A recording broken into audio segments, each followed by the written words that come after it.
Olá, amadinhos! Estamos de volta para o nosso momento de revisão, para a gente conversar, né, sobre essas questões, né, da literatura presente Sim, na Enem. prova do Enem. Não só do Enem, como os vestibulares. Tem gente que, não vou fazer o Enem, não. Aí vai fazer somente uma prova, né, um vestibular. Ainda no formato vestibular, que pode acontecer também. Vai depender muito da sua opção, da sua preferência. Quais são os seus planos para daqui a 2 anos? Você está aí no primeiro.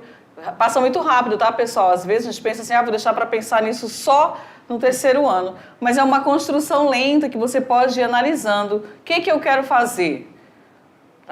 Qual curso? O que eu imagino? O que eu mentalizo aqui? Eu posso mudar amanhã? Pode, mas hoje, já que a gente está aqui trabalhando questões do Enem e aí dos vestibulares também. Então você já pode ir pensando, não deixar para pensar lá no 3º ano, porque é tanta coisa que acontece.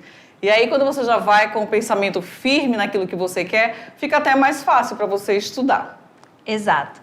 Então vamos lá para a nossa aula 77.2, né? Literatura Revisa Enem. Então aqui essa imagem, né, desta moça aqui representando cada estudante da mediação tecnológica, né?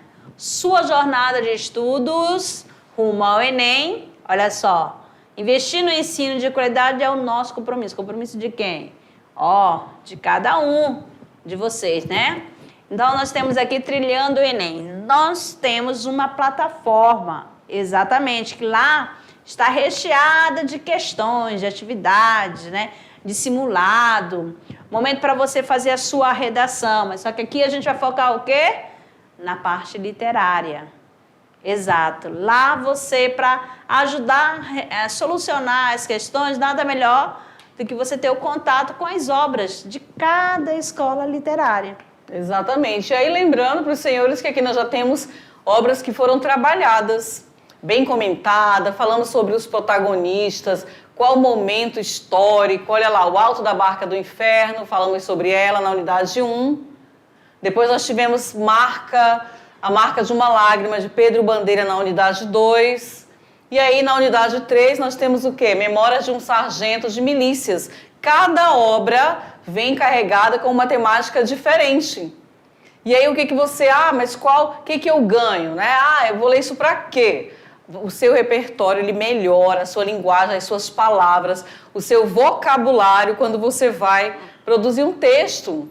Fazer ali eu preciso criar uma narrativa. Aí você tem argumentos, você tem um embasamento, uma bagagem de conhecimento aí dentro das leituras. Exato. Então aqui, o que você vai tomar nota? Olha só. O principal ponto é a compreensão de cada período literário. Por exemplo, se você vai fazer uma prova literária, você tem que fazer relação. Quais são os principais aspectos de cada escola, de cada estilo. Pode ir lá no comando estar falando de estilo literário, né? Movimento literário, escola literária, período literário, tudo é a mesma coisa, tá? Você tem que ficar atento ao contexto histórico e entender as relações que existem entre os estilos de época. Conhecimento biográfico dos principais autores de cada época. Por exemplo, quais autores se destacaram no período do Barroco no Brasil? Aí você já vai pensando. Partindo das referências literárias modernas e como estas referências representam as escolas literárias que já se passaram. Por exemplo, aqui, nós estamos falando do Barroco no Brasil. Lá você vai lembrar também do Barroco em Portugal. Mas antes, quais são as primeiras escolas no período medieval? No período medieval, vamos lá? Lembra aí, busca na memória. Trovadorismo, né? Aí você, por que trovadorismo? Aí você vai lembrar dos trovadores, né? Que tinha as cantigas, faziam as trovas. Lembram? Então, pessoal, esse foi o objetivo. Trazer essas questões para que vocês firmassem mais ainda o conhecimento dentro das características do contexto histórico e sempre batendo naquela tecla de que é exercitando que eu vou conseguir chegar lá. Não pegar o conteúdo e deixar de lado, não. Você vai exercitando a sua leitura, a sua escrita, mandando as redações, entrando na plataforma, não só acessando e deixando lá, né? Tem que praticar. Precisa praticar, precisa interagir, e aí você vai observando em que ponto você precisa melhorar. E junto a questão da literatura, com a gramática, a sua produção, e juntos, o professor presencial aí, as nossas contribuições daqui, nós vamos chegar lá no nosso objetivo. Daqui a algum tempo passa muito rápido. Quando você menos espera, já está no terceirão. Exato. Então, amados, ficamos por aqui. Daqui a pouco a gente retorna com as atividades. Até lá. Tchau.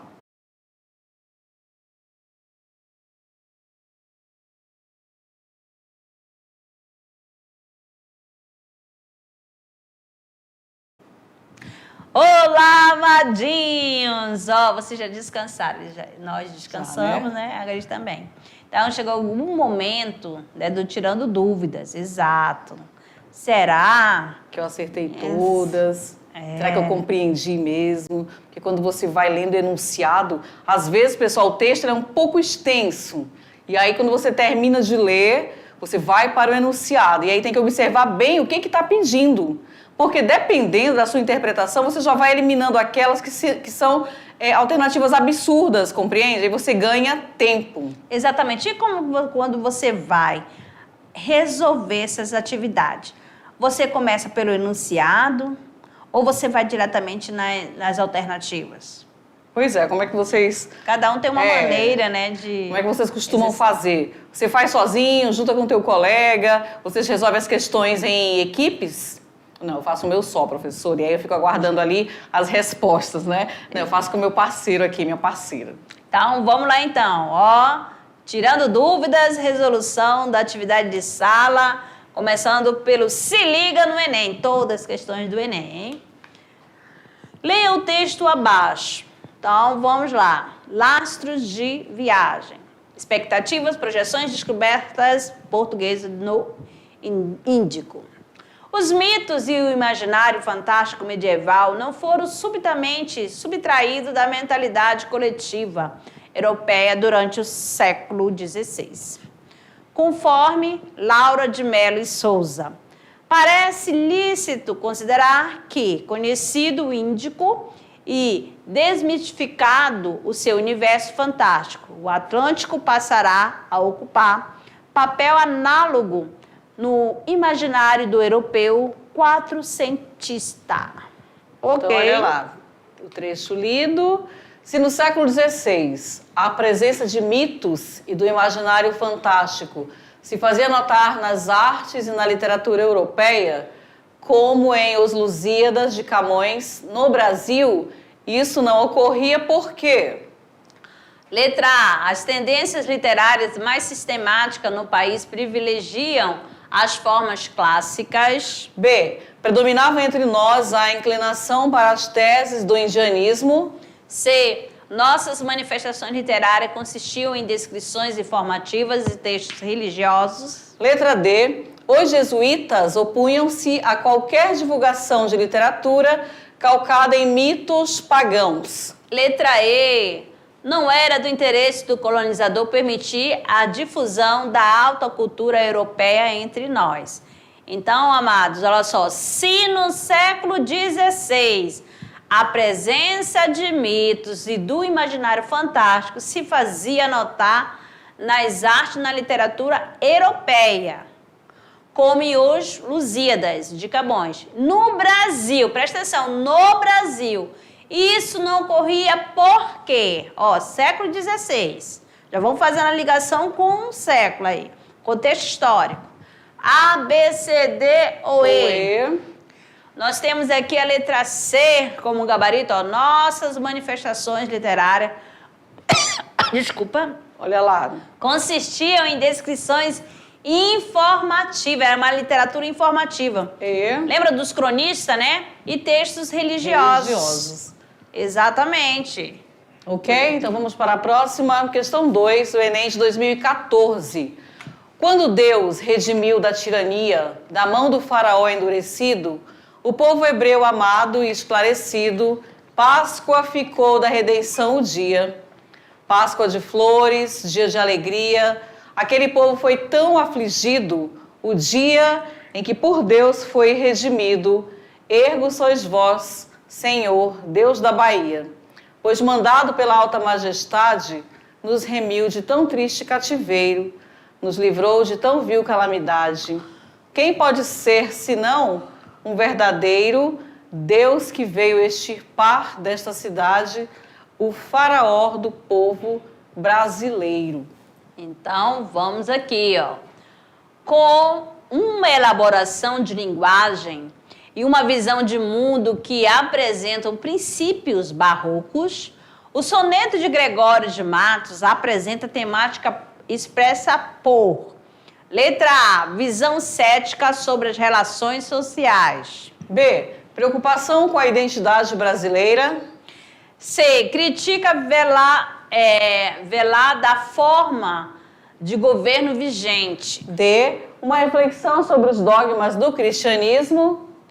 E, questionamento das práticas pagas na Bahia. A, B, C, D ou E. Nós temos a questão, né? Crítica, no caso é crítica, tá, amados? Crítica velada da forma de governo vigente. Beleza? Letra C, vamos para a próxima. Aqui é a questão 3. A voz correndo voo, braços sagrados. Nessa cruz sacro-santa descobertos, que para receber-me estáis abertos, e por não castigar-me estáis cravados. A voz divina os olhos eclipsados, de tanto sangue e lágrimas abertos, pois para perdoar-me estáis despertos, e por não condenar-me estáis fechados. A vós, pregados pés por não deixar-me, a vós, sangue vertido para ungir-me, a vós, cabeça baixa para chamar-me, a vós, lado patente quero unir-me, a vós, escravos preciosos quero atar-me, para ficar unido, atado e firme. Gregório de Matos. Esse poema de Gregório de Matos é exemplo da poesia lírico-religiosa do poeta baiano. Diante da imagem do Cristo crucificado, o eu lírico ele vai revelar o quê, pessoal? Letra A, medo da morte. B, ironia com as imagens da fé católica. Letra C, uma preocupação com a rápida passagem do tempo. Letra D, indiferença. Ou a letra E, um sentimento de misericórdia. A, B, C, D, U, E. Nós temos aqui a letra E, que é o sentimento de misericórdia. Vamos para a próxima. Vamos lá. Ardor em firme coração nascido, pranto por belos olhos derramado, incêndio em mares de água disfarçado, rio de neve em fogo convertido. Tu, que um peito abrasas escondido, tu, que um rosto corres desatado, quando fogo em cristais aprisionado, quando cristal em chamas derretido. Se és fogo, como passas brandamente, se és neve, como queimas com porfia, mas ai que andou o amor em ti prudente, pois para temperar a tirania, como quis que aqui fosse a neve ardente, permitiu parecesse a chama fria. Então, nós temos aqui o soneto de Gregório de Matos, acima, compõe-se de um claro jogo de palavras, muito comum no exercício da poesia barroca. Dessa forma, na associação sugestiva entre ideias distintas, como em neve ardente ou chama fria, tem-se: letra A, uma ironia. B, paradoxo. C, uma metonímia. D, uma hipérbole. ou a letra E, um eufemismo. Digam aí, senhores. A, B, C, D, O, E. Nós temos aqui o letra paradoxo. B. Tá certo? Presente. Gregório de Matos, você vai sempre lembrar da questão do paradoxo da antítese. São ideias, né? Opostas. O que mais nós temos? A questão 5, agora ela traz uma imagem aqui pra gente analisar. Boi sonso. Faz cara de árvore. Faz cara de árvore. Olha, gente. A charge acima tem, assim como o arcadismo, a natureza como tema central. Lê-la, no entanto, leva-nos a afirmar corretamente que... Então, olha só, aqui você está analisando a charge, você tem que ser muito observador, né? O título, o espaço onde acontece a fala, a expressão de cada personagem, tudo. Tem que ser o todo mesmo. Então, a letra A. As perspectivas dos poetas Árcades sobre a natureza mantêm-se atual. B. A fuga da cidade, tão defendida pelos Árcades, é a causa central do conflito a que se refere o chargista. C. Ainda hoje há uma bem-humorada visão sobre o bucolismo que se difundiu no século XVIII. Letra D. A natureza é uma temática universal que, portanto, não se modifica com o passar do tempo. Letra E. A visão dos Árcades sobre a natureza não se relaciona às questões suscitadas pela charge. Então, A, B, C, D ou E. Olha só, estava bem fácil, né? Então, a letra E. A visão dos Árcades sobre a natureza não se relaciona às questões suscitadas, né, pela chave. Olha só, lá destruiu. Totalmente. Totalmente. Faz cara de árvore. Então, vamos lá para o nosso momento. Exatamente.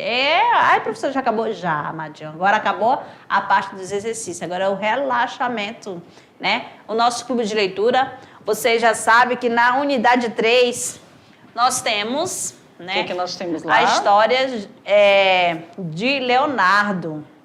Quando criança, ele era muito o quê?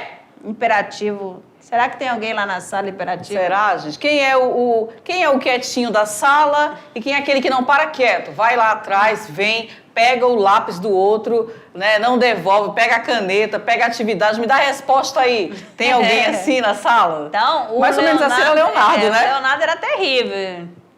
Então, os pais de Leonardo, eles se separaram, né? E abandonaram o filho. Quem que ficou com o Leonardo? Os padrinhos, né? E aí? E os padrinhos deram uma educação o quê? Religiosa. Imagina. Qual a intenção? Bem quietinho o menino. Era para o menino ser Vai padre. ser padre. Só que ele acabou virando um sargento de milícia. Já chegaram nessa parte, pessoal? Hã? Chegaram, mas já está chegando. Então, vamos agora aos registros. Exato. Temos aqui a primeira turma.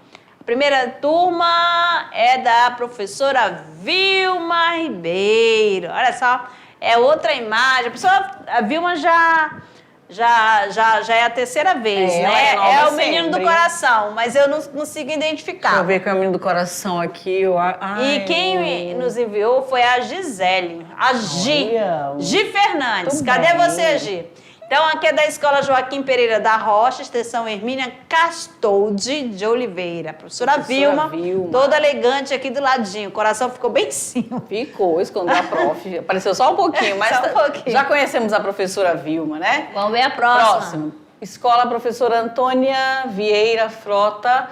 E aqui é a turma da professora Luísa. Tá ali no cantinho ali, a professora Luísa. Mais outra Quem aqui. Mais? Nós temos aqui... Não poderia deixar, fora, né? A professora Sara, né, da escola Ruth Rocha, de Buritis, a turma primeiro ano. A sua turminha. A professora Sara sempre também marcando presença como a professora Vilma.